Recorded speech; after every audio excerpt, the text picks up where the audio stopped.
Black girl in a blue state, and she's back. The voice is a little raspy, but I'm back. Might have to mute the show a couple of times just so I could maybe clear my throat a little bit, cough a little bit, sneeze a little bit. But I'm here with you, and I got my coffee going, and it's hot. I don't know if it does anything for the throat, but it feels good going down. You feel what I'm saying? Black girl in a blue state, we back. Today, you know we got a lot to talk about. If you've been paying attention, you know we got a lot to talk about. And we're going to talk about a lot as soon as we get things going. You know what I'm saying? I usually would be signed in through a different program, but I'm not signed in through that program today. So we just talking on the cell phone today. We just talking. We just chopping it up. Remember, I always say, we in this together at the end of the day. You know what I'm saying? We in this together. We're going to chop this up together, and we're going to get through this together, because that's all we can really do. It's better than being divided. You know what I'm saying? But it's a lot. It's a lot going on in the news. And I wanted to talk about it. And if you saw the thumbnail, then you know what it is. You know what it is. You know, there was a meeting yesterday or the other day with the president of this country and the president of Ukraine, among others, members of our political arena. And I'm sorry. And it went left, right? It pretty much went left. And by went left, it means it went bad. It went south. But something about going south and going left. Those two things, those are two directions you don't want to go in. You either want to go right or you want to come up north. You know what I'm saying? Where I'm at. You want to come up here and be safe and be cold with us. But going down south and going left don't seem to always be the best directions that you want a conversation to go in. And that's what happened with Trump and Zelenskyy of Ukraine and the vice president of this country, J.D. Vance. It didn't go well. And now that it's happened and it's done and everybody's seen the clips, I appreciate that. And I should have the Cash App up, but it actually is simple. It's just for you goddess. Just the number 4, you goddess. UGODDESS. And I appreciate any support, as I am a young channel. I am a small channel, and YouTube discriminates against us small channels, but we stick around and we stay. What's going on? Thank y'all for checking in. I really do appreciate y'all for being here. I'm talking about Trump. This is a political podcast today. I am a hip hop artist. I'm a Jamaican artist. I do music, so please check out my videos. I often do another live show, which is called Lyrics and Levels, where we talk about hip hop, mostly music, and we dissect beats and find out what the samples are in the beats, and we talk about the artists, the lyrics, the beats, the influence behind the song. But in this particular case, the name of this podcast is Black Girl in a Blue State, because, we talk politics. I was saying earlier, for those of you who are sort of just coming in, the voice is a little raspy. I'm getting over something, or I've been fighting through something. I've been fighting through something for over a week now, and I Googled it. I was on my self-diagnosis vibe, and I Googled it, and it said, if it lasts for 2 weeks, you're in trouble. But if it lasts for a week, just let it run its course. So I'm letting it run its course. But if I hit that 2-week mark, I'm going to the doctor. You feel what I'm saying? My hand watch. Why I need a watch? Oh, am I late? I was late today. Maybe that's what you mean.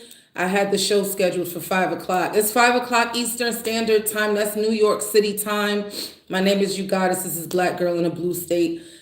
If you give me 15 to 20 seconds, I'm going to get my glasses, because the words on my cell phone are super small. I should have did this on my laptop. My laptop is literally sitting right here. But did y'all watch the meeting with the president of the United States, the president of Ukraine, Marco Rubio, J.D. Vance and them? Did y'all watch that? Did y'all have a chance to see the clips? Did you gather any opinions about it, or did you form any kind of opinions about it? What's your thoughts on what happened? And do you feel like it's a big deal? It's not a big deal. Zelenskyy was disrespectful. Trump was disrespectful. Was it a bum rush? You know, what was it a what's another word for bum rush, just in case y'all don't know what bum rush means? An ambush. Was it an ambush? Did Trump and JD Vance bully their guest in the White House? Doesn't matter what a guest in the White House wears. We have so many things to talk about. Give me 15 seconds. You're going to see my fireplace. 1 second.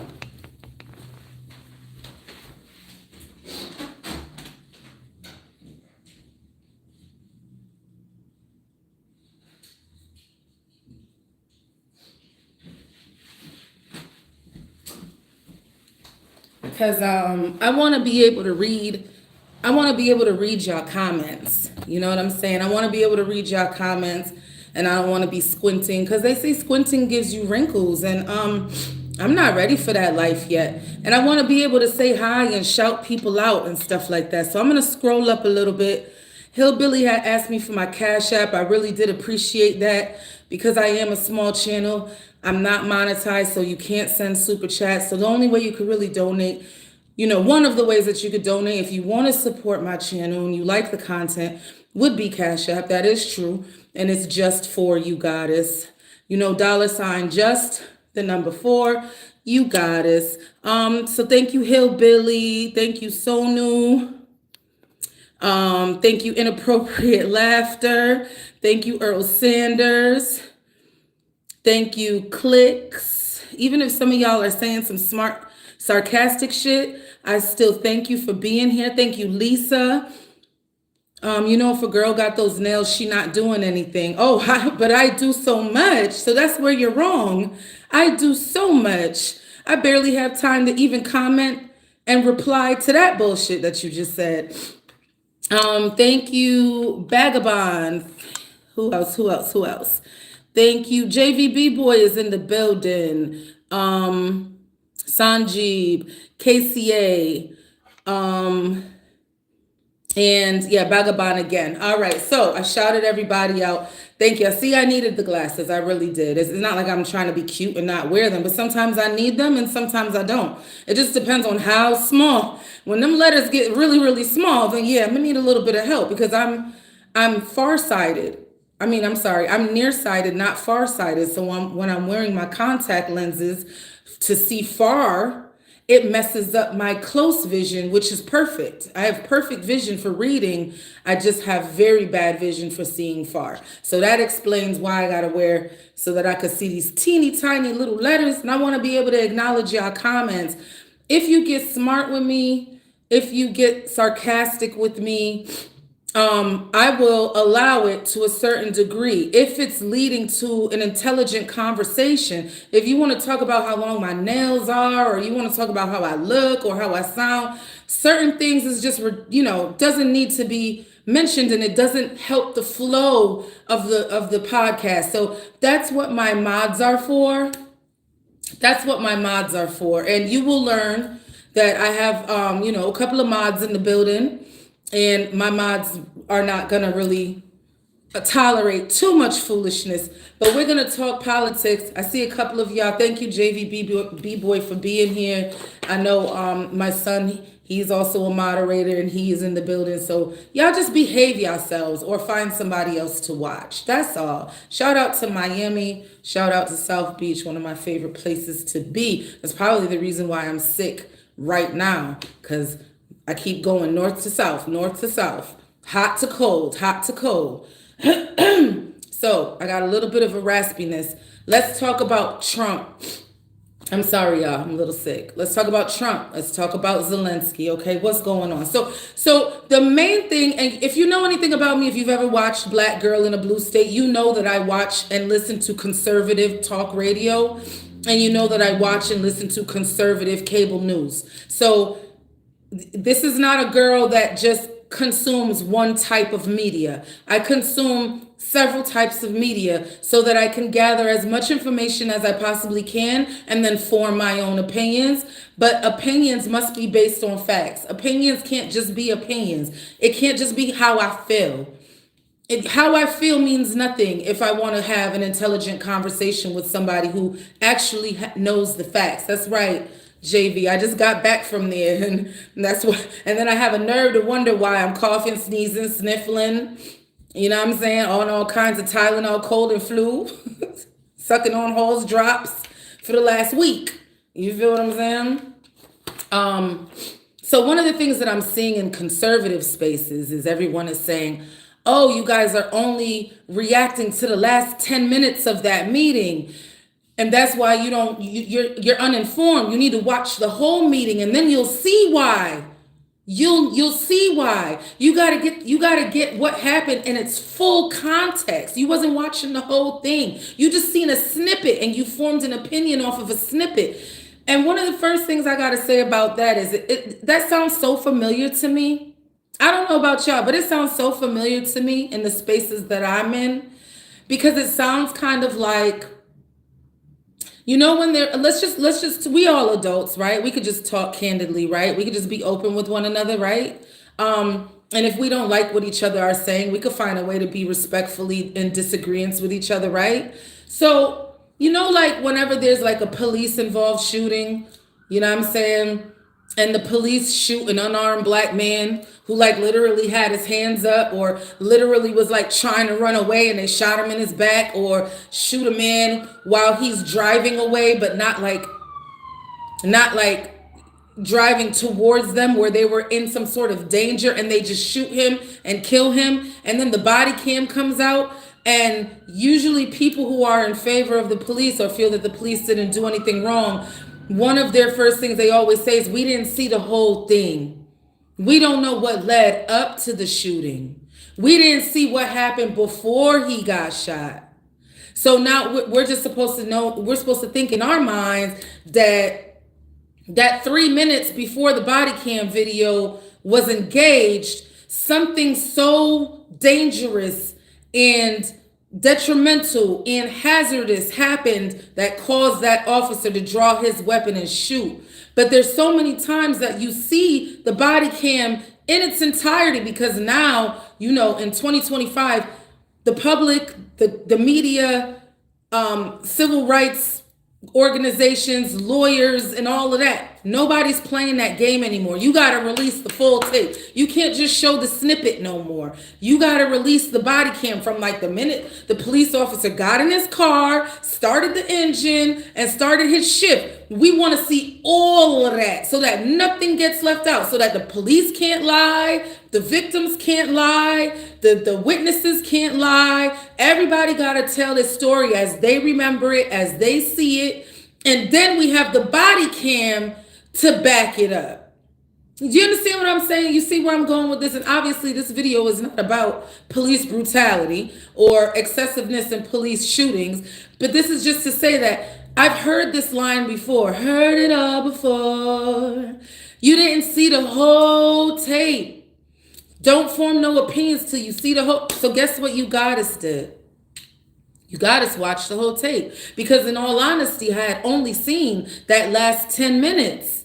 That last 10 minutes. Thank you, JV. I'm just making sure, you know what I'm saying? Because if you don't, you know, if you're not on the same, then let me know and I'll try to explain it in a different way. But I know you know, and a lot of us know and understand the similarities there. You ain't see the whole tape. So at first, the only thing that I did see was that last 10 minutes of the meeting when Vance, the vice president dude, him, I don't even know this man. I don't know him. I don't be seeing him around. He don't never be around. Trump don't take him outside at all. Trump be rolling with Elon Musk. That's who Trump rides with. That's who Trump rolls with. Trump don't roll with Vance. I don't know this man. He's sitting on the couch and I'm like, why are you here? He was quiet for like almost the whole entire meeting, but we're going to get into that. We're going to get into that. So I only saw that last 10 minutes when Vance and Trump was just going in on this Ukrainian president. And I'm like, why are they going in on him like this? This looks terrible. This looks so bad. Like, isn't this man coming to us for help? Like, I don't know everything about everything. I'm not really all 100% educated. And that's why I like doing shows like this, because the people who know more or are more in tune, or maybe have some nuggets that they would like to share with me so that I could do my research and educate myself, I welcome that all day. I welcome conservative viewers. I welcome liberal viewers. I want to hear from y'all, because I don't have time to keep up with everything, especially global stuff that's going on. I know Ukraine and Russia are at war. That's what I know. I know that Russia invaded Ukraine. And I know that Ukraine came to us for help and has been coming to us for help. Okay, so that's just basics. I don't know the ins and outs and all the intricacies. You understand what I'm saying? I'm like, why are they yelling at this man? I immediately felt bad for him. But what I was hearing in conservative spaces was, you didn't watch the whole thing. So you goddess went and found the video, and I watched the whole thing. It's an hour long. So you're right. Those last 10 minutes, you can't really form an educated and fully researched opinion about an hour-long meeting if you've only watched 10 minutes. You understand what I'm saying? So I watched the full meeting. I watched an hour-long meeting. And this is what I got out of it. About 10 minutes into this hour-long video, Trump was giving this like long-winded answer about the deal that they were working on. He kept talking about raw earth. And again, I don't know everything about everything. You know what I'm saying? If I knew everything about everything, I would be omniscient. I would be omnipotent. And I'm not that. I'm really good at a lot of things, but I can't be good at everything. You feel what I'm saying? So what is this raw earth that he's talking about? So, okay, so, I like this kind of thing. This is where Trump's business acumen comes into play. This is where a lot of people who like Trump or who are not like diehard MAGA, red hat wearing Trump lovers, but they like Trump because they're like, he's a businessman and he's business minded, and we need somebody business minded to run the country. And this is where I kind of feel those people, because Trump is looking at it like this. I'm not going to just give you money, but I am going to help you, but you got to give me something. You got to give me, like, sell me something. What y'all got over there? You know what I'm saying? Like, I know you're at war, and I know Russia is stomping a mud hole in you. You know what I'm saying? But you got to have something over there, and there you go. See my guy in the chat? JV is educating me. You see that? You got something over there. We got the money. Everybody knows, United States, we got the money, we built like that. We good like that. We rich like that over here. You know what I'm saying? We'll help you and everything, but you must got something over there that we could, you know what I'm saying, bring home with us. We not leaving with nothing. We like Denzel say, I'm leaving here with something. And JVB boy hit the nail on the head. Minerals and raw materials. That's what allegedly Ukraine has that we don't have. Because we got oil, we got, other raw natural resources that we don't really need to bother nobody else for, but we can sort of use as bargaining chips. So this is where I'm like, okay, I like that. Like, instead of just handing you money, because a lot of times, a lot of us here in this country, we see this country aiding other countries that are in turmoil, and that's wonderful and everything. I'm not saying sit back and watch people die.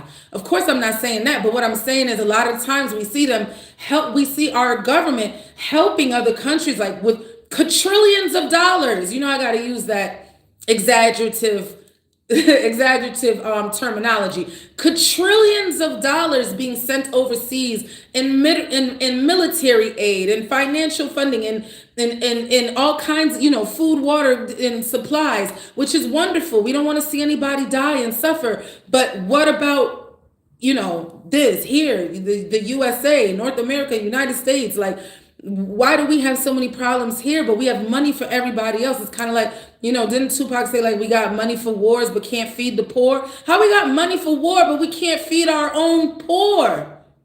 So I like this idea of we will help you, but you got to sell us something. We're not just going to give you the money. I kind of like that. So it made sense to me. And that's where I kind of can see where people that like Trump allegedly for being this great businessman, that's where that business mind and that business mentality sort of creeps in. JV is saying, who got the money and equipment to help them fight Russia that we were just giving Ukraine? Arcadia says WW3. We're going to talk about that. JV also says Trump making them either pay or trust another country to match up. Exactly. And this is what, so far, I'm in, JV. So far, I don't have nothing to say. I'm just listening. I'm like, okay. Sell us your raw earth. You know what I'm saying? We're going to put a price tag on the raw earth. And that price tag is going to be close to sort of what you might be looking for to help you fight this war. Because you can't do this by yourself. You can't do this on your own. And your little friends can't help you the way that we can. Okay, so Biden was just giving away our equipment and resources to Ukraine, and Trump brought that up as well. So me, as a girl that really doesn't know everything about everything, and I'm hearing some of this stuff for the first time, I'm sitting there like, okay, that sounds about right. We can't just be giving stuff away. It sounds nice to be like this good Samaritan country that's always running around helping everybody, but after a while, who's going to help us? And when our well runs dry, who's going to be there to replenish us? You can't just, and this is coming from somebody who was a giver. At some point, you got to turn the faucet off. Because if you're a giver and you get wrapped up with a taker, you're going to be left with a whole lot of nothing, and the taker is still going to be like this.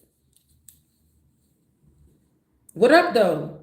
Takers are always going to take. So when you're a giver, you really got to be careful. So anyways, I'm not saying that, this country is just so innocent and just going around just saving the world without ever wanting anything in return. But I'm just saying that I sat there and I'm listening and I'm like, so far, I don't have no complaints.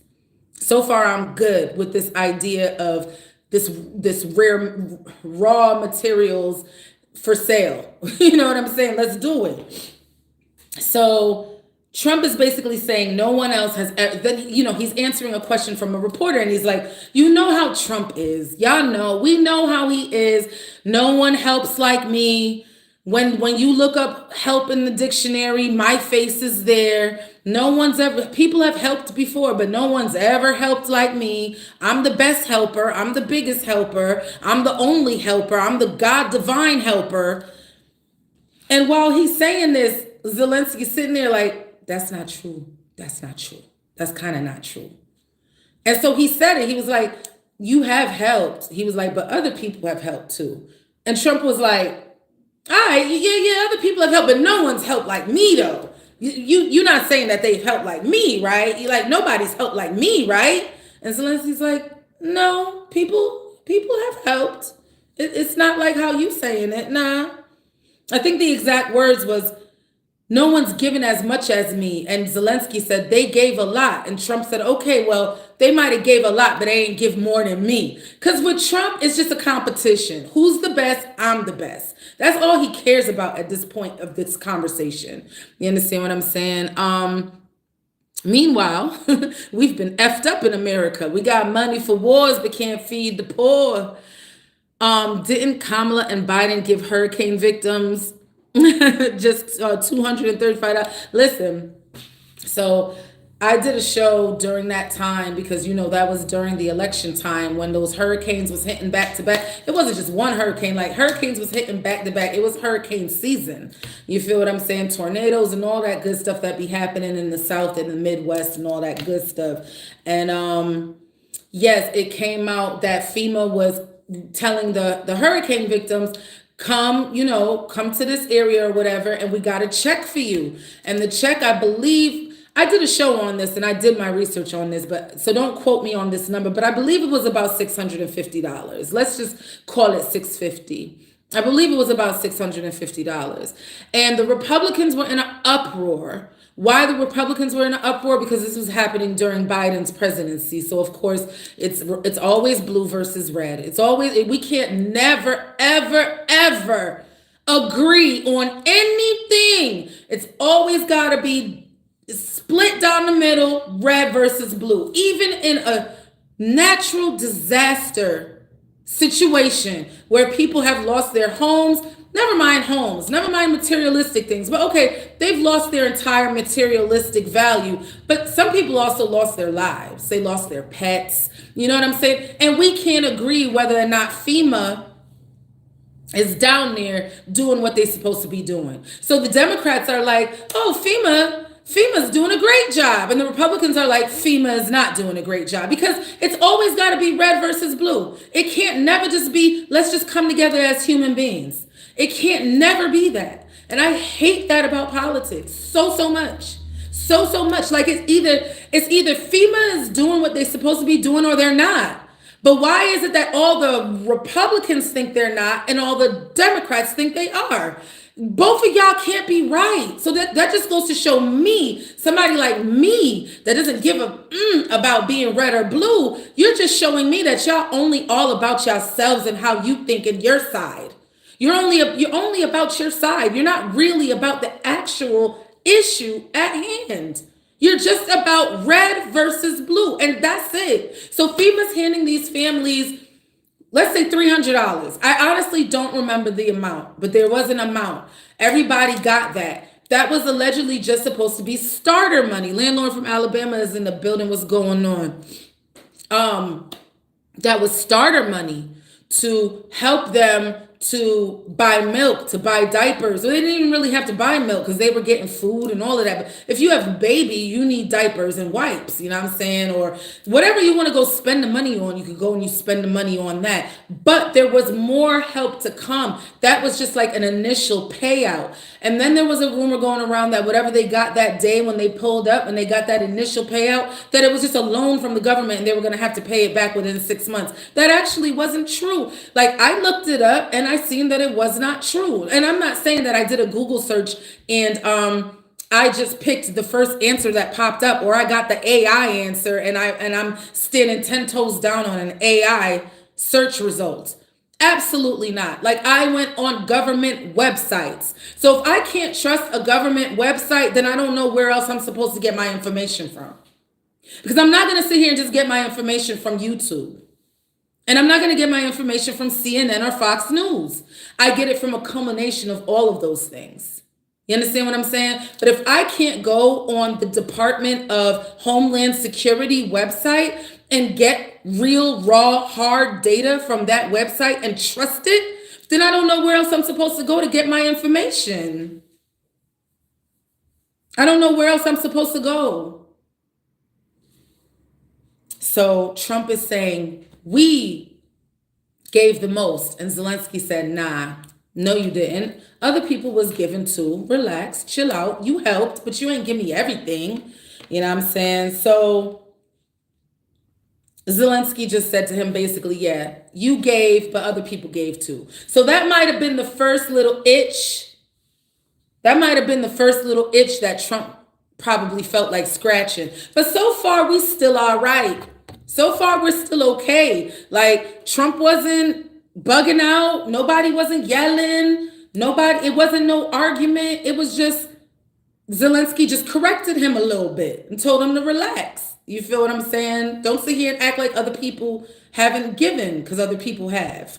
Okay, so then the reporters are asking questions. A reporter asked Zelenskyy, don't you think it's disrespectful that you up in the Oval Office in the White House right now, you're not even wearing a suit? Because Zelenskyy had on like a golf shirt, like a little collar shirt, you know what I'm saying, with a little logo right here. It might have been the crest of his office. I don't know, little logo, all black, you know what I'm saying, slacks or whatever. He didn't have on a suit and tie. He wasn't dressed like me, you know what I'm saying? He wasn't like thugging it out, like, you know what I'm saying? But he didn't have on a suit and tie, which is pretty much standard when you're in the White House. Obviously, it's standard when you're around politicians. It's standard when you're around the president of any country or the prime minister or any leader of any country. It's standard that you would be in a business suit or at least a business jacket. But what I love about this Ukrainian president, he has actually addressed this before.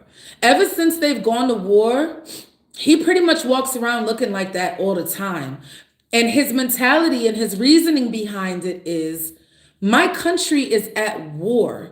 You think I'm worrying about wearing a suit and tie? He wants to be and feel like he wants to show some solidarity to his citizens. Now, if that's his answer and that's how he feels, I'm with it. Nobody should ever ask that man ever again why he's not in a suit. What if we were at war? What if if all of y'all here are from the United States, Sugar Daddy is in the building, what's going on? What if all of us in this country was at war? What if this country was at war? Would you care if Trump or Biden or Kamala or whoever our president would be at the time, Bush, whoever, Clinton, whoever, would you care if they were in a sweatshirt and jeans? When they go and they visit natural disaster areas that have been hit with natural disasters like hurricanes and tornadoes and things of this sort, and they go and they fly into these not war-torn areas, but these destroyed areas where people have died, lost their lives, lost their livelihoods, buildings destroyed, wildfires of LA, you name it. We get all kinds of natural disasters in this country. When they land and they get out that plane, and when they get out that limousine, or when they get out that blacked out Lincoln, you know what I'm saying? And they step down on the ground to be with the people. Are they in a suit and tie? Sometimes they not. Because it's like, why would you want to show up where people are hungry and helpless and lost everything, and you in your Sunday's best, just looking down like, oh, this what happened? Damn, that's crazy. No, you're going to dress business casual. You're going to tone it down a little bit so you can give the people something to relate to, so you could at least look the part of being relatable. You know what I'm saying? And that's just a very superficial example of why the Ukrainian president doesn't wear a suit. Do we care? Are we that offended? Are you offended that he wasn't wearing a three-piece suit when he went to the White House to work on negotiations for a deal which would give the United States some of what they got, and then in turn help him to defeat or at least end this war with Russia?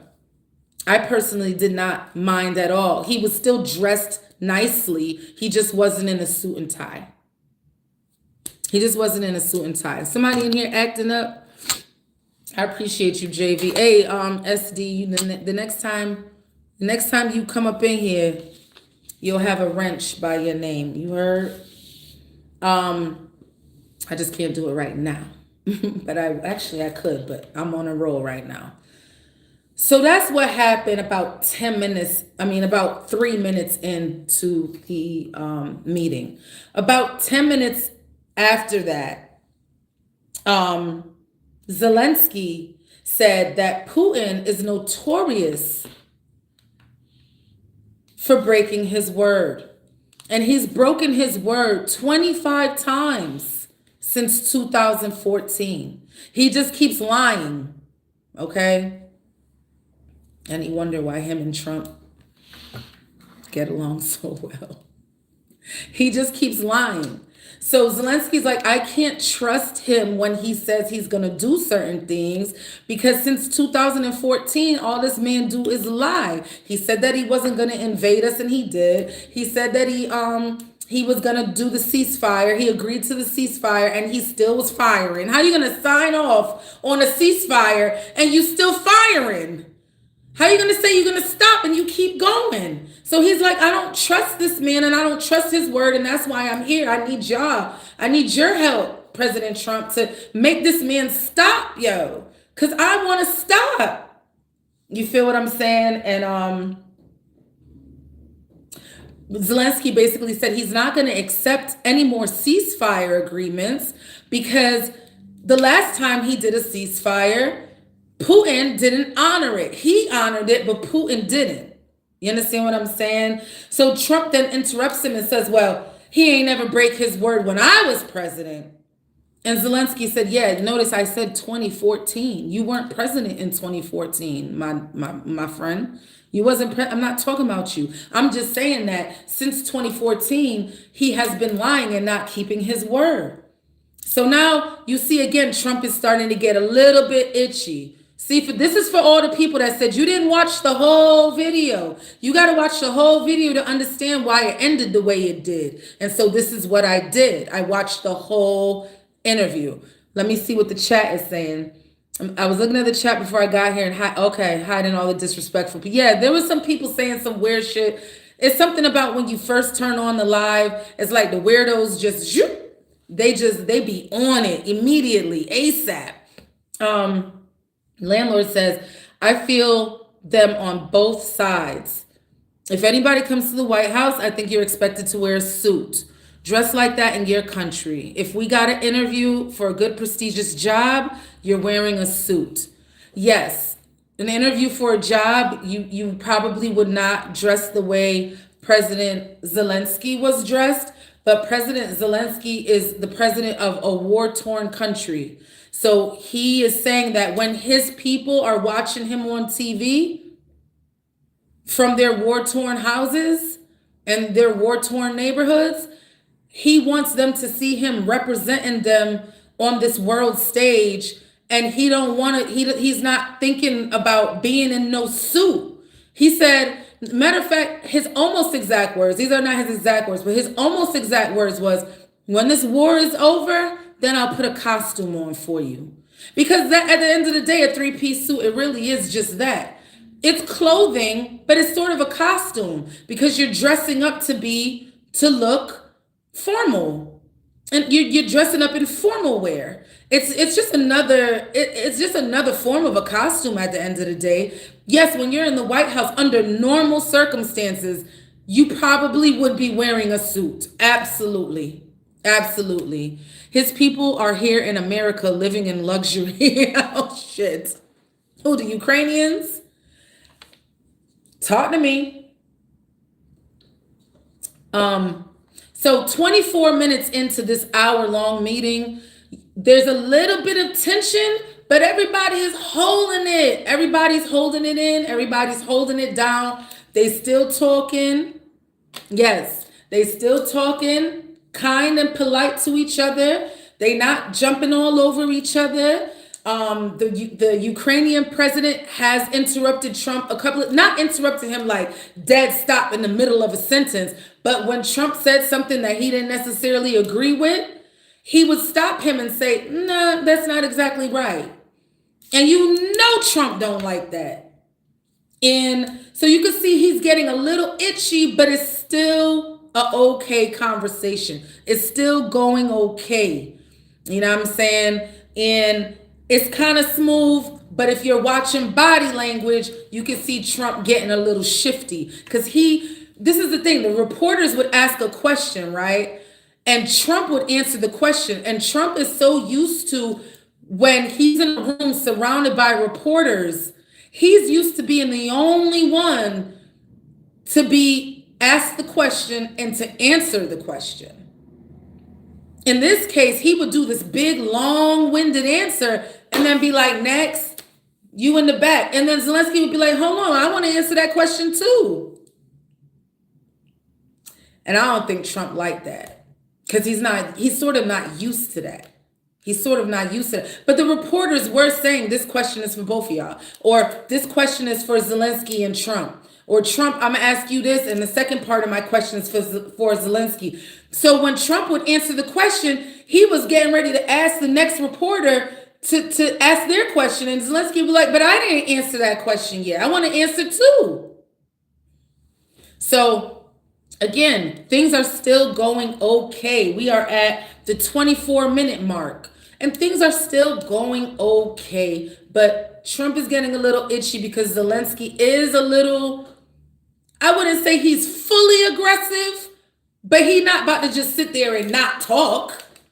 He wasn't about to just sit there and not talk. When he wanted to address a question that was asked from the reporters in the room, he would say, "Excuse me, I would like to answer that question too." That's all. He was not disrespectful yet, as far as I can see, my opinion. But I watched this. You know what I'm saying? They've been in luxury buildings in New York City, all free of charge, with thousands in food stamps. Okay, so So you feel like this is a situation like the immigration, remember immigration. Oh, I'm so glad I don't really got to talk about that no more. So glad the elections are over. But during the elections, the big story and the main topic on everybody's mouth, especially Trump, was immigrants, illegal immigrants, and how they were criminals, right? So, and we were also hearing that illegal immigrants are getting certain benefits that even legal United States citizens can't get. Like somebody who was literally like born here, works here, pays into the system here, or came here legally the right way, filled out all the paperwork, paid all the fees. Illegal immigrants get benefits that these people can't even get, and they're here legally.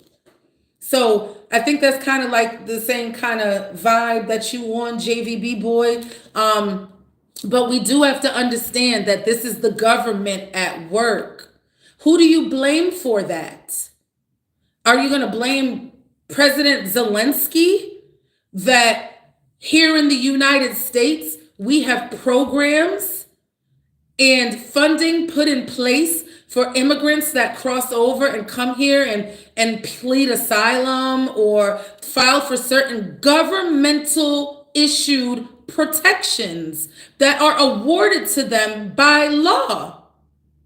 I mean, if you're here illegally and you could walk into the Department of Social Services and apply for food stamps and get approved, you can't be mad at the illegal immigrant. You should probably be mad at the system. Because why? How did that happen? If you got someone here that's illegal and didn't go through the proper steps and the proper procedures to be here, and they're receiving some sort of government benefit, such as food stamps or welfare or housing assistance, that's a government problem. That's not an immigrant problem. Because why is the government allowing that to happen? That's how I look at that. About 30 minutes in now, so this is 5 minutes after that debacle. 30 minutes in, Zelenskyy is chomping at the bit. That's what they say, right? Chomping at the bit. Is that a saying? He's chomping at the bit to speak. And he actually has to interrupt the reporters to be able to answer questions that Trump has answered, but he's not getting a chance to answer as well.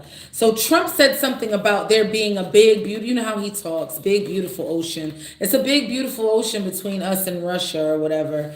And Zelensky's like, well, you might, whether you have an ocean or not, if Putin is able to keep doing the things that he wants to do, such as invade the Baltics and then eventually invade Poland, your American soldiers are still going to have to fight. You know what I'm saying? Because if in other words, if we don't stop Putin now, like this dude is not gonna stop. And so Zelenskyy is like pleading basically with Trump, help me stop him. Because otherwise, if you don't help him with my little country, if he keeps going, eventually y'all gonna still end up fighting. And that's when like World War III, that thing is sort of like looming over this conversation. And that's scary. Even though Trump was trying to make this conversation sort of lighthearted, he was cracking jokes, people were laughing. But when you start talking World War III, this is some serious shit. And some of us, a lot of us, wasn't around for a world war.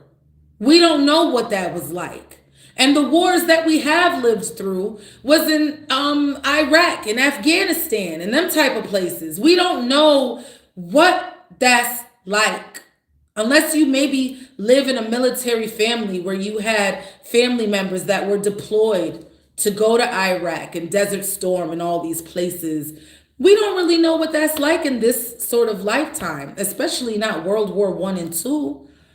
And that idea of World War III is like looming over this conversation.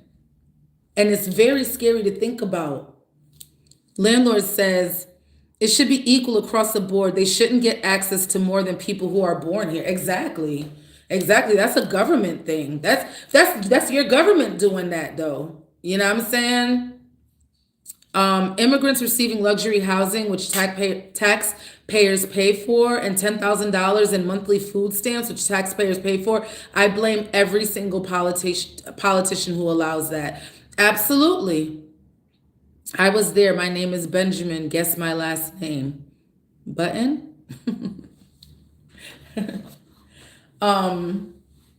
Absolutely. You guys have excellent points. That's my only point, is that I'm not mad at the immigrant if the immigrant can. That's like saying somebody offered you $5,000 on the street and you mad at me for taking it.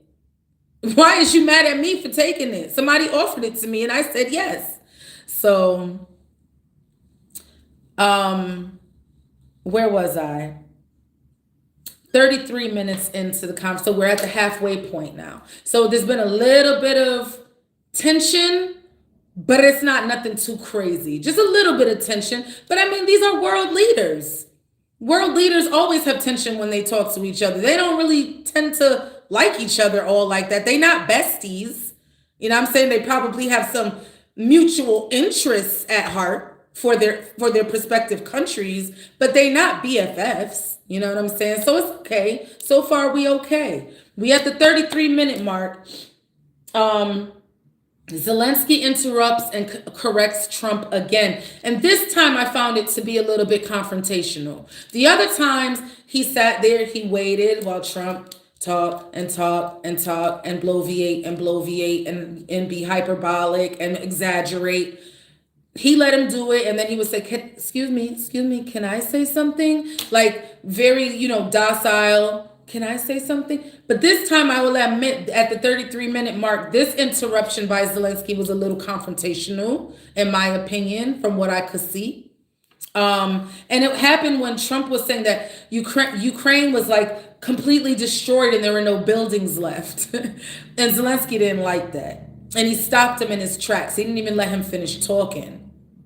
And he was like, nah, chill, relax. It's not that bad. Like, we still have buildings. We still have neighborhoods. And at this point, I'm scratching my head like, N-word, do you want our help or do you not? Like, if it was me, I'd be like, yeah, for real, we don't got nothing left. It's all stones and bones. Like, I would never admit that everything was okay. But it's a pride thing, I feel. Because I've watched this more than once. I feel like his pride kicked in a little bit. And plus, he don't want to admit on the world stage with the entire world watching that his entire country has been leveled to rubble and stones and pebbles. Because that's basically telling Putin that he's doing a good job and he's effing shit up. And he don't want to admit that in front of everybody. You know what I'm saying? So he like, yo, Trump, chill. We still got a little bit of stuff left. We got a little bit left. You know what I'm saying? He's like, our kids still go to school. The school is underground, but they still get to go to school. You know what I'm saying? Like, people got like one shoe left. They might not got two shoes, but they got like one shoe left. A couple of laces strung through the holes. Like, it's not that bad, Trump. Relax. Damn, yo, you're making me look bad. So that was a strange moment for me. You understand what I'm saying? That was a strange moment for me that he corrected Trump when Trump was trying to say that his country had been decimated. And he basically did not want to admit that, or he didn't want to run with that narrative. No, my country is not decimated. We still got a little bit left. And then he throws it in. This is where I get the ego and the pride thing from, because at the end of that, when he was correcting Trump, he said, Putin thinks he's big and bad or whatever. This is just me summarizing. He ain't say this, obviously, but Putin thinks he's so big and bad, but he lost 700,000 troops too now. Like, ours ain't the only ones dying. Like, he taking some L's too on the other side. Like, we killed a couple of people too now. Don't get it twisted. We done knocked a couple of blocks off too. So, he just wanted to throw it in there that, like, this is not just this one-sided war as Trump was making it out to be. And we all know that Trump and Putin are cool. Like, that's not a secret. They cool. So Zelenskyy sort of feel like it's 2 versus 1, maybe. Like, he's on the outside looking in because Trump and Putin are so cool. And yet he's getting the cold shoulder from Trump, who's supposed to be his ally. You understand what I'm saying? So he corrected him on that. 40 minutes in, this is the last 10 minutes of the meeting, which most people have seen this. So for all the people in the conservative spaces that are saying you have to watch the entire meeting in order to get a context for what happened in the last 10 minutes, now we are at that last 10 minutes. So I brought you up to speed on everything that happened between minute 1 and about minute 40. You understand what I'm saying? Now we get into the drama and the chaos that is Trump and his vice president. We don't know this man, JD, who are you, Vance? Trump is a crazy man. He talked to that man like a kid. We about to get there right now. We're there right now.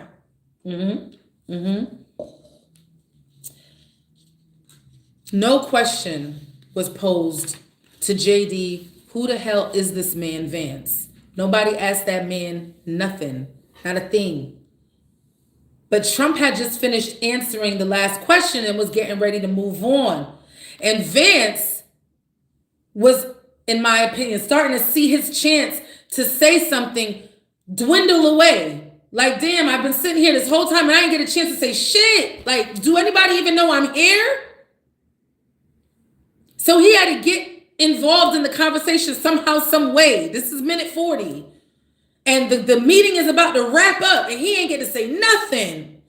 And like when you about to argue with somebody, so you sort of like, do some of y'all do this? Have your plot points arranged and organized in your mind. Like, you might not write them down. That might be a little excessive, but you try to arrange your bullet points and your talking points in your mind. Like, if he say this, I swear to God, I'm going to say this. Or if she say this, I'm going to get her with this. Like, just have that stuff ready to go so that when the time comes, you can be like, pat. Yeah, I was ready for that because I knew you was going to say that. So I'm about to say this.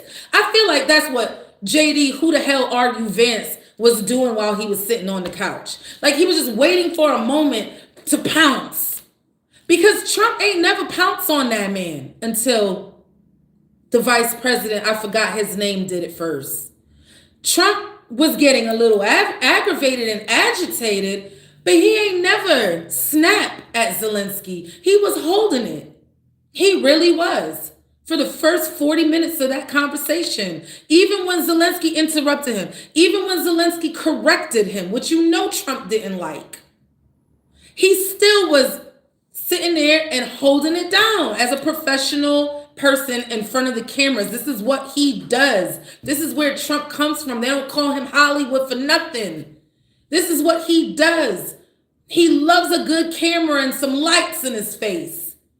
So he wasn't tripping off of Zelenskyy. But apparently, JD, where did you come from, Vance, was tripping off of Zelenskyy. He started it. Vance literally started it. I'm about to tell you how. So Trump had just finished answering this question and he was moving on. But he had to get in there somehow, right? He was like, nah, I can't let this chance dwindle. I can't let people just think that I wasn't here. I told my wife to watch. She got the kids sitting in front of the TV. I called my mama and everybody and told them I was going to be on TV, and they didn't show me once. I got to say something. So he started talking about diplomacy. We got to be diplomatic. Right? And Zelenskyy did not like that. Zelenskyy didn't like that. He was like, hold on, let me stop you. He didn't interrupt him. He let him talk. But when Vance finished talking, Zelenskyy was like, yeah, I got a few things to say in response to you. I don't even know you. I don't even know who you is. What is you talking about? What are you talking about? I don't even know you. Diplomacy. And he goes, Putin has been stomping on me since 2014. And you talking diplomacy in 2025? Where was the diplomacy back then? You know what I'm saying? All them times we sat down and tried to come together and negotiate this and negotiate that and ceasefire this and ceasefire that. Where was the diplomacy then when Putin broke his promise every single time? Now you're talking to me about being diplomatic? You feel what I'm saying? And he didn't even say it the way I'm saying it. I'm saying it like that because I got an attitude just thinking about it. But Zelenskyy definitely had an attitude. He definitely had an attitude. Nah, N-word, where's you, what you talking about?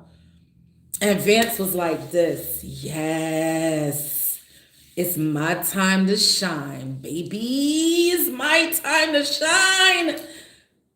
He like, baby girl, I hope you watching. I'm about to go in on this N-word. Happy Mac, what's going on with you? He says, should have been a private meeting between Z and T. Vance started it because he thinks he's the next White House throne of the world. He's next in the White House throne. Absolutely, he started it. If you watch this video, I don't care if you're Republican, Democrat, liberal, conservative, blue, red, purple, white, green, watch the video and you'll see that Vance started this. Because Trump, even though his body language was showing he was a little bit aggravated, Trump ain't start acting up till Vance started acting up. If Vance wasn't there, this wouldn't have happened. Mark my word and go watch the video. So then Vance, who the hell is this man? Chipmunk Cheek Vance says, you're disrespectful. How you gonna come up in here? Have you even said thank you once? What? Like, what are you talking about? We're here talking about war. People are dying. We talk about negotiating. We talking about ceasefires and peace treaties. We talking about World War III. This is some serious shit we talking about right now. And you over there on the couch yapping like a little chihuahua. How come you ain't say thank you? How come you ain't say thank you to us this whole time you've been here? You ain't even say thank you to Trump. Kiss him. Kiss his ring. Bend the knee. Hold on. What are you talking about, little man? Why are you here? Zelenskyy's like, of course I've said thank you. I've said thank you a million times. No, he's like, nah, I'm talking about today, since you've been here, since you've been in this room. Have you said thank you even once? We here trying to help you. We here trying to save your ass. And you ain't say thank you once.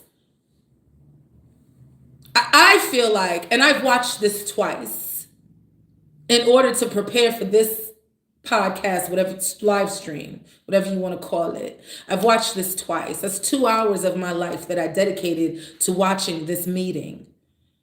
Okay? 1 hour yesterday and 1 hour today. Okay?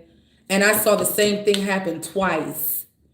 What Vance did was so unnecessary and uncalled for. Trump wasn't acting like that. Why you acting like that? You already got the job, dummy.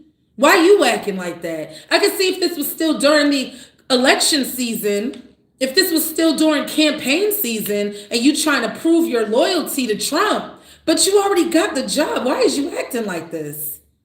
Kiss the ring and bend the knee and all of this. What? The man is here at our mercy, obviously. Or else he wouldn't be here asking for the United States help. He said it a million times. I need you. I need your help. Please help me.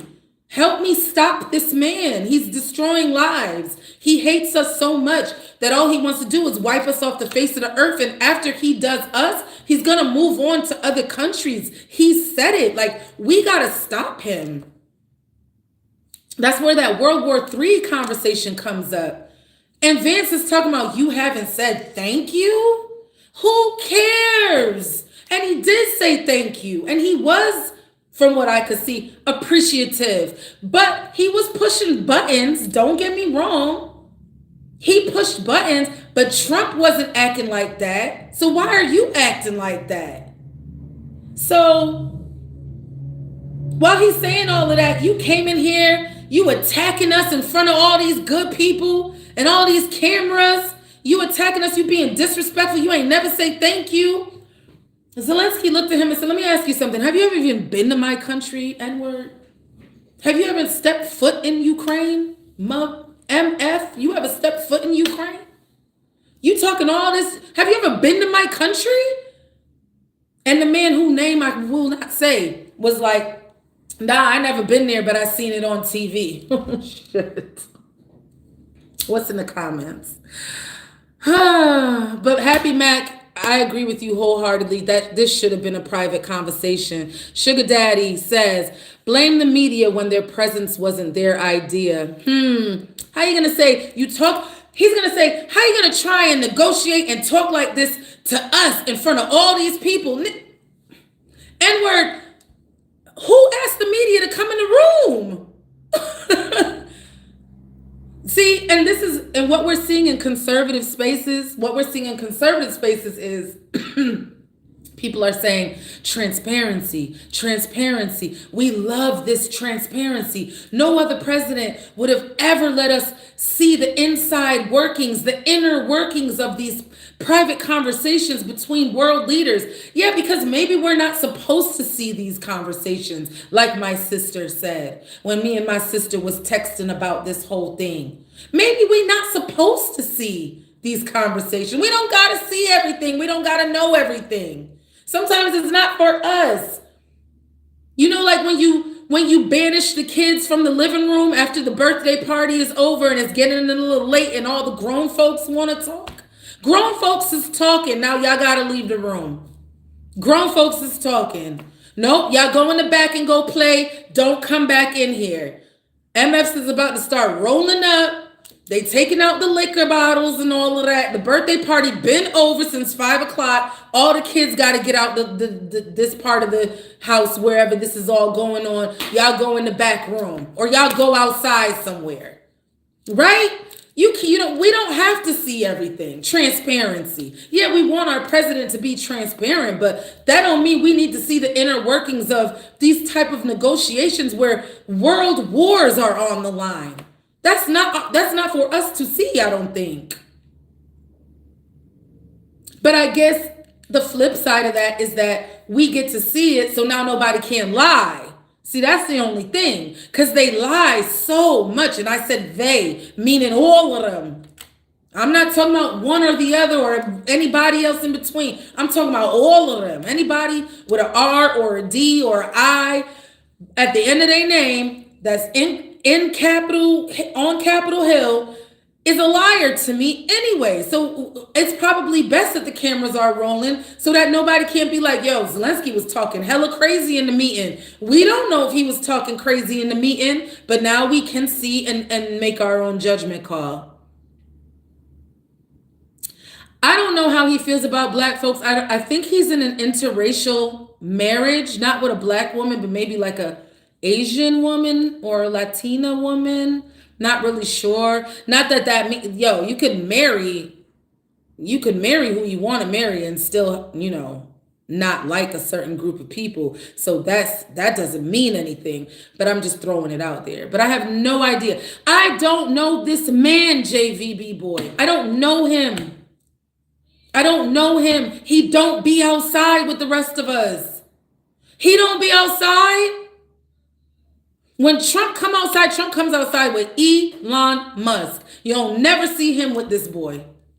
I don't know this man. I don't know him. So I couldn't even tell you. I know how he feels about women. Well, I know how he feels about childless women. I know how he feels about childless women. He thinks that childless women shouldn't have a loud voice when it comes to women's reproductive rights because you ain't got no kids. Happy Mac. Why is it so hard for us to get a moderate leader? I wish, Happy. I wish. With common effing sense. Most don't want war.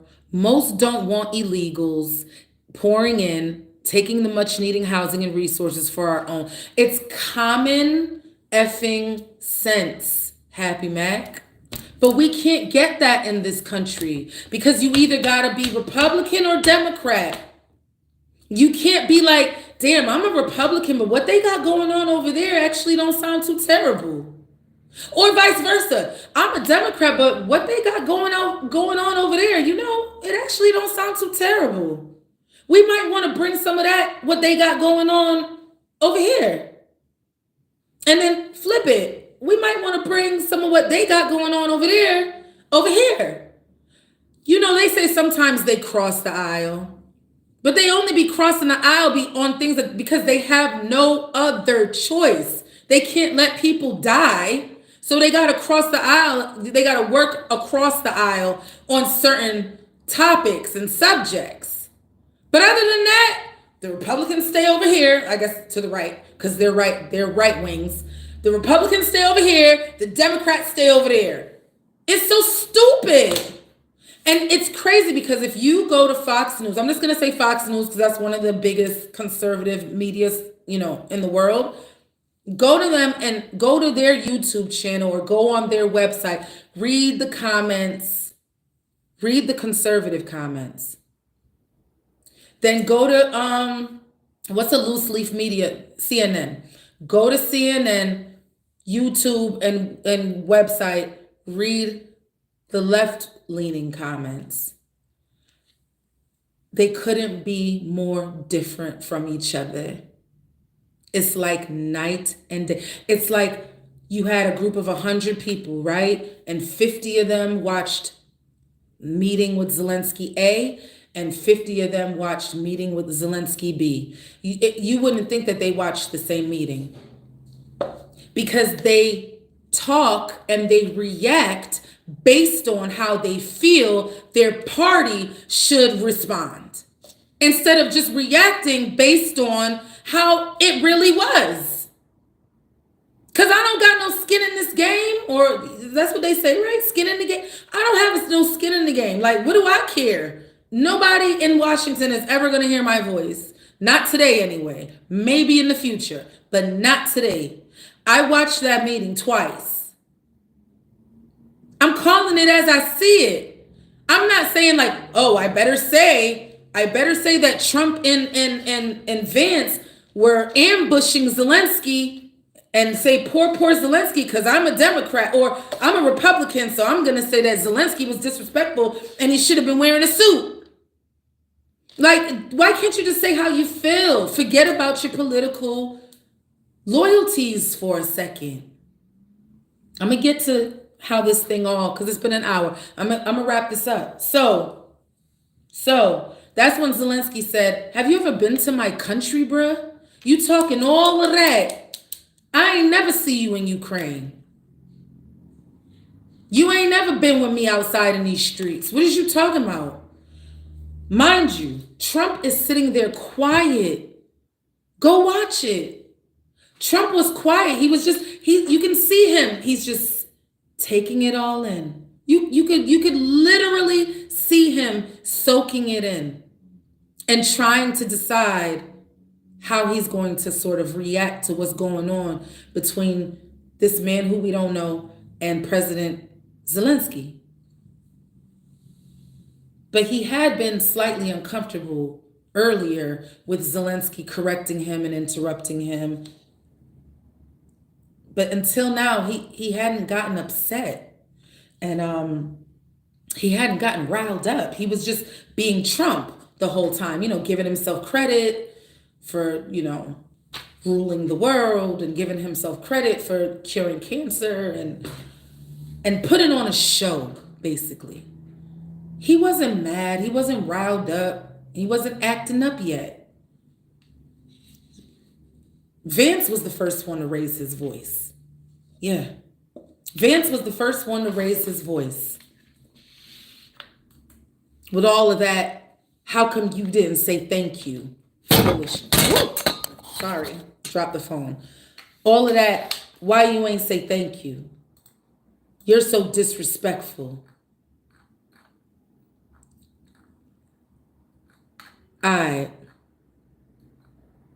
He was the first one to say, kiss the ring. He was the first one to call Zelenskyy disrespectful. And then that's when you see Trump like, oh, damn, should I be offended too? Maybe I'm supposed to be offended. Let me react. Go watch the video. You'll see. You could see the switch. You could see the switch in Trump. You could see when he switched up. He's like, oh, shit. This dude over there acting up, he yelling, he getting all hyper, and I'm just sitting here, let me join this fight. I'm jumping in this. So Zelenskyy set Trump off when he said, listen, you talking about how you got a nice ocean. in between you and Russia and all of that. You know what I'm saying? And Zelensky was getting spicy. He got spicy. He was, by this point in the meeting, Zelensky's spicy. This is spicy Zelensky now. He said, you have your nice ocean, and you might not feel what I'm feeling right now, but you're going to feel it one day. So see, okay, where I come from, that's fighting words. Where I come from, that sounds a little bit threatening. You understand what I'm saying? I try to be neutral about it and say, okay, Zelensky, English is not his first language. Okay? English is not his first language. When he said, you know, he chooses his words very carefully because he doesn't speak perfect English, but he speaks English well enough. He speaks English well enough. When he was like, you might not feel it now, but you're going to feel it later. What you mean by that? Like, excuse me, I'm still getting over a cold, I told y'all. What you mean by that, Zelensky? You might not feel it now, but you're going to feel it later. It's like, when I'm trying to give him the benefit of the doubt, in my mind, I'm looking at it like this. I'm trying to be nice. The nice side of me is saying, he didn't mean it like that. Basically, what he's trying to say is, you don't know how it feels to be in my shoes until you're in my shoes. Until the day that you walk in my shoes, you can't sit here and try to tell me how I should act, how I should think, how I should feel. Because you don't know how this feels. And you'll never know how this feels until it's you. That's what he should have said, but he didn't say it quite like that. He said, you might not feel it now, but you're going to feel it in the future. That's like saying, guaranteeing that you're going to feel this shit in the future. You can't say that.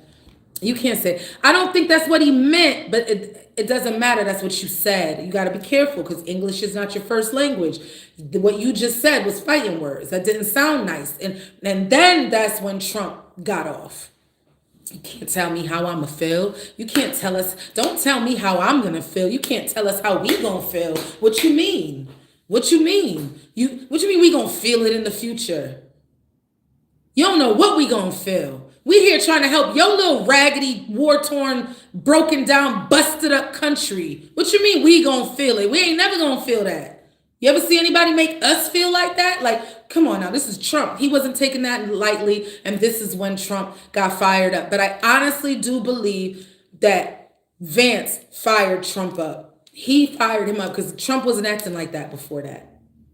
He really wasn't. And that's not the first time that Zelensky said something that was borderline sarcastic, borderline, you know what I'm saying? Button pushing. Yep. When you let your second overspeak you, not good. Vance has got that secret rabies.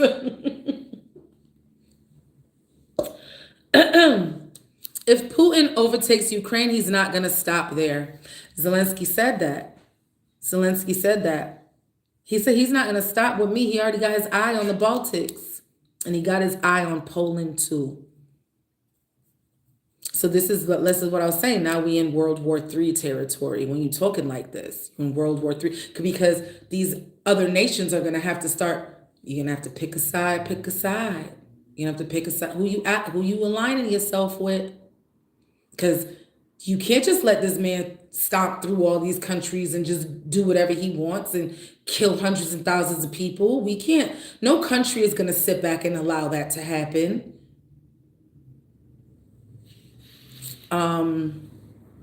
Yeah, but he said that. He said the whole, you don't know how it, I feel that he was trying to say, you won't know how this feels until it's you. But he didn't say that. He said, you'll know how it feels when it happens to you. And Trump didn't like that. And I didn't like that. It didn't sound right. And that's when Trump went off on him. And he said, listen, you're not even in a good position right now. You don't have no cards. You don't got no cards. And that's when Zelensky said, I'm not playing cards. And again, I don't know if he's putting on an act, putting on a show, because at this point, everybody is sort of putting on a show. All the world's a stage. We all know that. All the world's a stage. So he could have been playing to like, oh, my English is not so good. You know what I'm saying? I didn't know what you meant when you said playing cards, but I'm not playing cards. He said, I'm very serious. I'm a president at war. I don't got time to be playing cards. So all of a sudden, now Trump says, after 45 minutes of sitting next to this man and talking to this man and dealing with this man and handling this man appropriately, professionally, calmly, politely, diplomatically, all of a sudden Trump snaps and says, you're being disrespectful. You're being disrespectful and you're playing with World War III.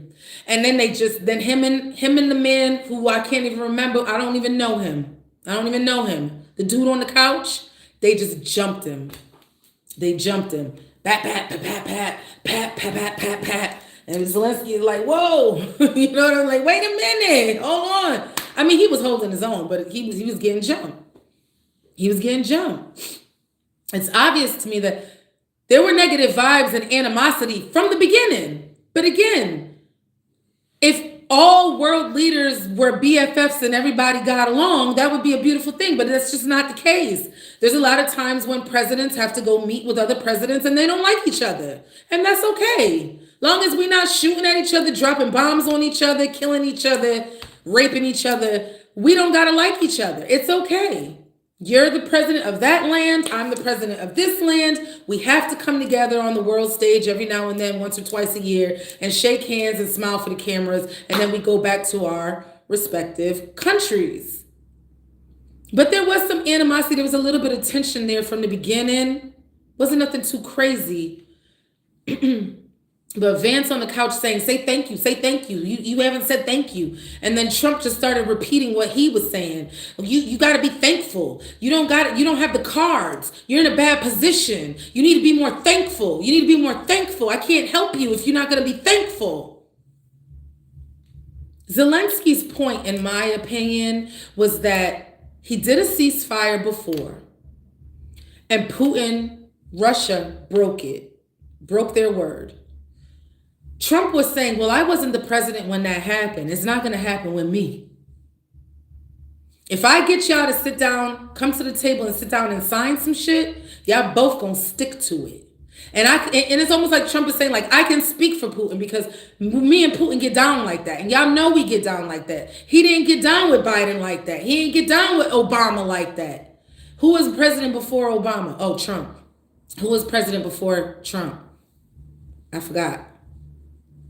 Obama. Yeah, it was Obama, Trump, Biden, Trump. Who was president before Obama? 2004 through 2008. Who was that president? I don't remember. Was it a Bush? Thank you, JV. It was Bush. So that's basically, I feel like Trump was saying, the reason why Putin been playing with you like this and treating you like this is because I wasn't there. But he was there, wasn't he? Wasn't he there? 2016 through 2020? Wasn't he the president? Yes, 9/11. So my opinion is that Trump was saying, like, the reason why you've been going through this is because I wasn't there. Remember when Trump was running, he was like, I could clean all this up with one phone call. Vote for me and I'll end the war in Russia, in Ukraine. Vote for me and all I got to do is pick up the phone and call my N-word Putin. Yo, PZ. All right, that's enough, yo. Chill out. I spoke to Z. He said he down with the get down. He about to sell me some minerals and some rocks. You feel what I'm saying? I need you to put the guns down real quick. I got something in it for you. You already know I'm going to skin something off the top. And I got you. But yo, PZ, you got to stop the bombing. You got to chill, relax. You know I got you. I'm going to get them rocks from Ukraine. And Z said he's going to chill. He not going to talk about you nor nothing. That's what he said he was going to do. He said all it was going to take was one phone call. It's not looking too good. Then he said, this is Trump's words, I empowered you to be a tough guy. You wouldn't be tough without me. That's a quote because I quoted that one. That's a quote. I empowered you to be a tough guy. That's what he's saying to Zelenskyy. Whew. Sign the deal or you're going to have to fight this shit on your own. Sign the deal or you're on your own. Why doesn't, okay, so if Zelenskyy came to us for help and Trump put together a deal that he put together with his boy Putin, why isn't Zelenskyy happy? Want to know why? Because he's looking for a little bit more oomph in the ceasefire portion of the deal. He wants to see like repercussions. He wants to see that, what did he call it? Security provisions, I believe is what they call it.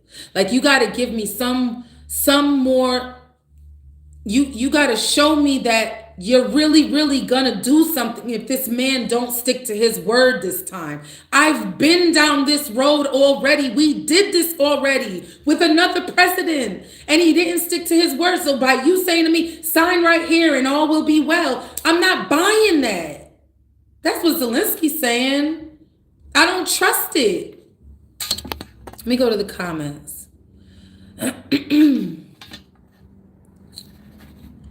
All right, let me see. Yep, here I am. Landlord says, handling his ass. Trump said, you gambling with their lives. He did say that.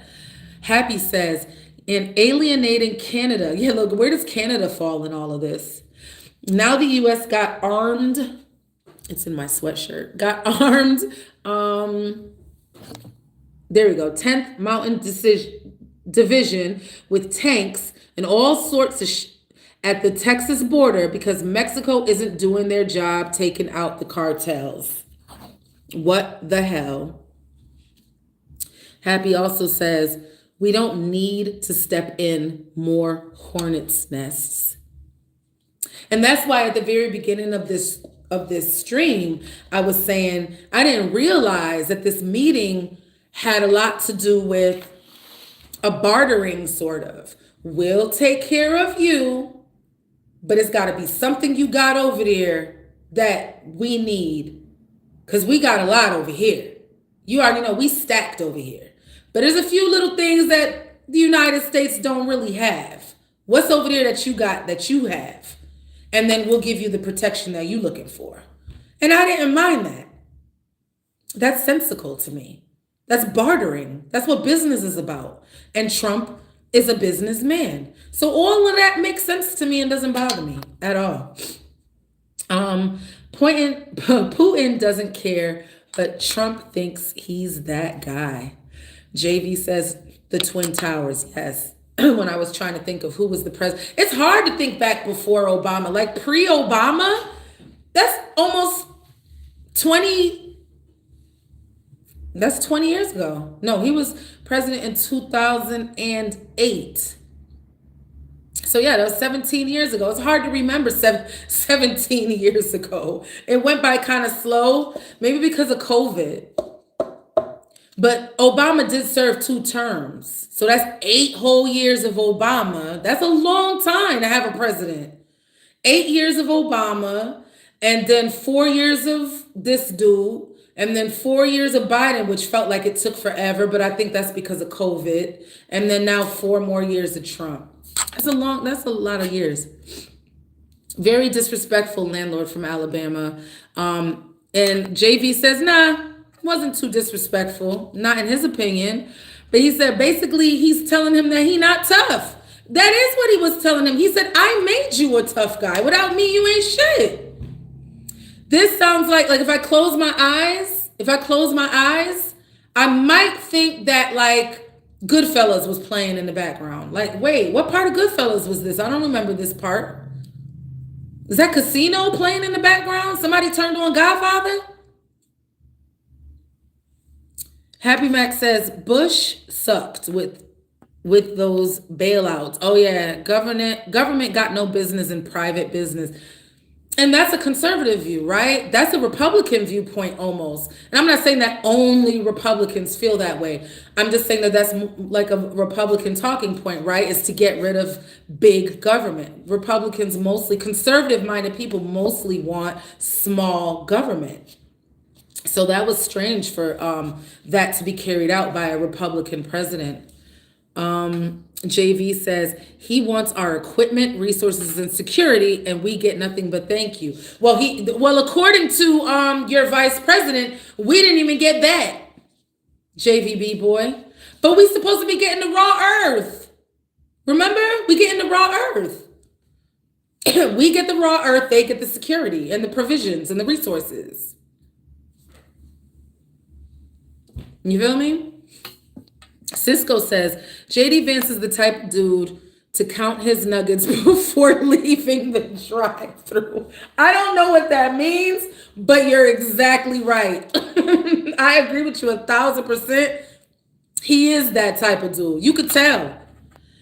Happy says, I barely remember last week. Happy, it's hard to remember the presidents in order. I'm sorry. Like after Bush, it got foggy for me. I forgot Bush was president, but that's right. You got to think about 9/11. Who was president during 9/11? But that's a long time ago, 24 years ago. Because of Biden and Clinton, I saw a lot of black families destroyed. Oh, now that's deep, JV. We should have had a Black History Month Black Girl in a Blue State. But we couldn't because I was sick. I literally had no voice. I'm just getting my voice back. Like probably today is probably like day number 3 of me being able to talk for this long. And now that I'm doing all of this, I'm probably not going to have a voice for the rest of the night. But I'm after this, I'm going to go wrap my throat up and drink some rum and Happy says I'm in the middle. I'm the spine of a book. I'm not left leaning, right leaning. I'm common sense leaning, which point me in the direction of common sense. And that's me. JV says we haven't gotten the raw earth yet. He owes us already. Yeah, so that's what this meeting was supposed to be all about, right? That's what this meeting was supposed to be all about. So explain to me, why did we need to see this meeting? Again, I already played devil's advocate on this question. I already played devil's advocate. I appreciate the transparency because now nobody can't lie about what was said and who did what and whoop de whoop and all of that. Nobody can't lie because all we got to do is watch it for ourselves. That's what I like about seeing it. What I don't like about seeing it is that it went left probably because there were cameras. Maybe if there wasn't cameras and people didn't feel like they had to put on this bravado performance, darling. Like, I must act. The cameras are rolling. You feel what I'm saying? The cameras put a little bit of pressure on you to perform. Yes, I need a common sense party. Absolutely. Yes, landlord. I'm on the side. Point me in the direction of truth. But you know, there's three sides to every story, so I don't know how we're going to ever get to the truth. We're going to have to go in so many different directions. We're going to run out of gas before we get there. Landlord also says Debo just went to the effing Commanders. Wait a minute. Oh my gosh. Are you serious? Okay, we got to go do some football research right now, guys. We got to go watch some football YouTube in a minute. Cisco says the Ukrainian war theater has become a test tube for the Americans. The U.S. has been given an opportunity to log and catalog theorized supply lines, the theoretic efficiency of drones, no U.S. losses. So it's kind of like mutually beneficial if we continue to work with Ukraine. One thing we haven't talked about much, and we're not going to do so tonight, is Trump's relationship with Putin. Because Trump and Putin are okay. They good. You know they having conversations. You know what I'm saying? Have you ever been in a high school clique? You know, remember when you was in high school and you had two really good friends, but they didn't like each other? They both like you and you like them, but they don't like each other? You ever try to bring those two people together because they're your good friends and you want nothing more? I'm not saying this is how Trump feel. I'm just saying as an example, as like this, this wild example. You want nothing more than bring these two friends together because you sick of having two friends that don't like each other. You know what I'm saying? So Trump is like, let me help you. Help me help you, Ukraine. Because I'm already good with Russia. Me and Russia are good. You the one that needs to, you know what I'm saying? JV says, Happy says, the world was watching and they demand a show. And that's sad. That's why, like I said, it's pros and cons to everything. The pro is that we get the transparency. The con is that they know that we're watching. So everybody might not act the way they would have acted if it was just behind closed doors. We're still housing Ukrainians in luxury homes and hotels right now as we speak. Is it just Ukrainians though, JV? Because during the election season, it was we were all mad about Haitians and Mexicans.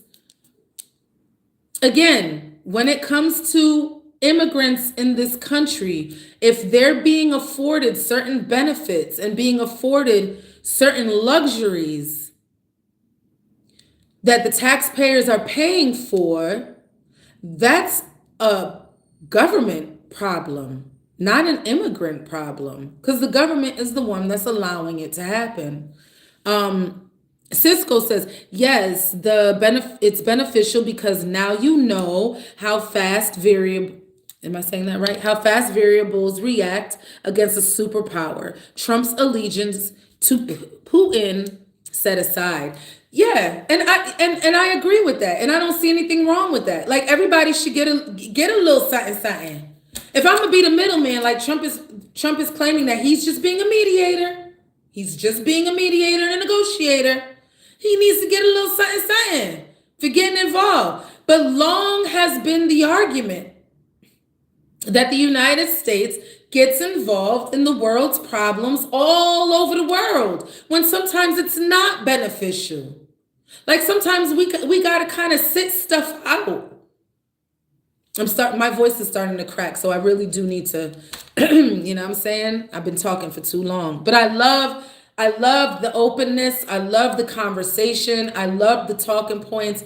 I love y'all ability to carry this conversation with me through these means of posting comments. Like, I wish we could all be sitting in a room together. You know what I'm saying? Like, maybe next time, I invite on a guest. So it's not just me doing all the talking, and I can rest my precious voice.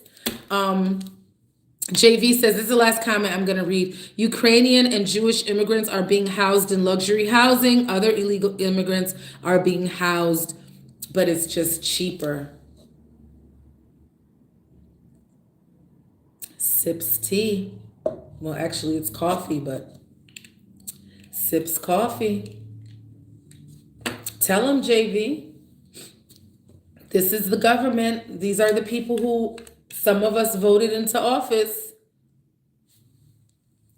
And sometimes when you vote for things, you got to know what people stand for. And sometimes you think you know, but they sign all these executive orders and they hold these meetings to vote on things that we didn't know was coming down the pike. I'm just saying, like, we don't be knowing. But if you're against these type of things, if these type of things are happening in your cities, in your neighborhoods, in your states, then you know what to do. You got to start at the local level, JV. You start at the local level. If you feel like illegal immigrants are being housed near you in your cities and taking away, depleting from the resources that the citizens of your city, state, neighborhood could benefit from, you got to start local.